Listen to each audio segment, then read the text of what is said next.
anniversaire de l'affaire Weinstein, du lancement du hashtag MeToo, balance ton porc.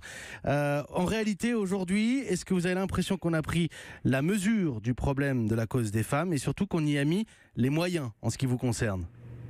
Alors d'abord, je crois qu'il ne faut pas s'attendre à ce que les choses changent radicalement en un an après des générations, parce que les phénomènes de violences sexistes et sexuelles, ça fait des siècles qu'ils existent. En revanche, ce qui a changé, c'est d'abord la libération de la parole des femmes, mais surtout le fait que maintenant la société les écoute. Il y a encore quelques années, on traitait parfois ce sujet avec trop de désinvolture, et maintenant c'est un sujet qu'on prend au sérieux.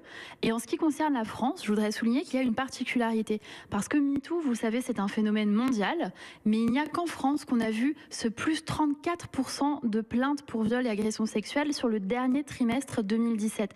Pourquoi ? Parce qu'en France, contrairement par exemple aux États-Unis ou à d'autres pays européens, le gouvernement a pris fait et cause pour ces femmes et le président de la République a lancé, comme il s'y était engagé auparavant, la grande cause du quinquennat pour l'égalité entre les femmes et les hommes. Sauf que Marlène Schiappa, en réalité, quand on voit que le 3919, le numéro d'appel d'urgence, est débordé par les appels et manque de moyens, que Anne-Cécile Maillefert de la Fondation des femmes me le disait avant 18h, quand elles vont porter plainte, quand elles dénoncent, les femmes sont à 55% à juger que la réponse qui leur a été donnée était insatisfaisante.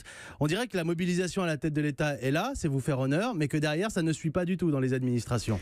Alors j'ai l'impression qu'il y a des informations que vous n'avez pas, et tant mieux parce que je vais pouvoir les partager avec vous et vos auditeurs.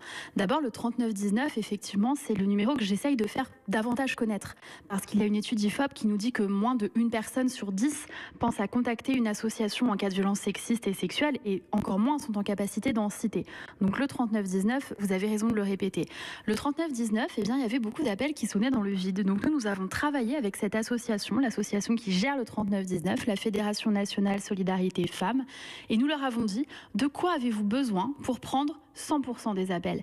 Et elles nous ont dit nous avons besoin de recruter 3 écoutantes supplémentaires. Et donc le gouvernement a dit banco, nous finançons l'intégralité du recrutement de ces 3 nouvelles écoutantes pour faire en sorte que cet objectif soit tenu. 100% des appels seront répondus. Donc il y a davantage de moyens. Et je pourrais vous citer des dizaines d'exemples comme ça. Le collectif féministe contre le viol, nous avons augmenté leur subvention de 60 000 €.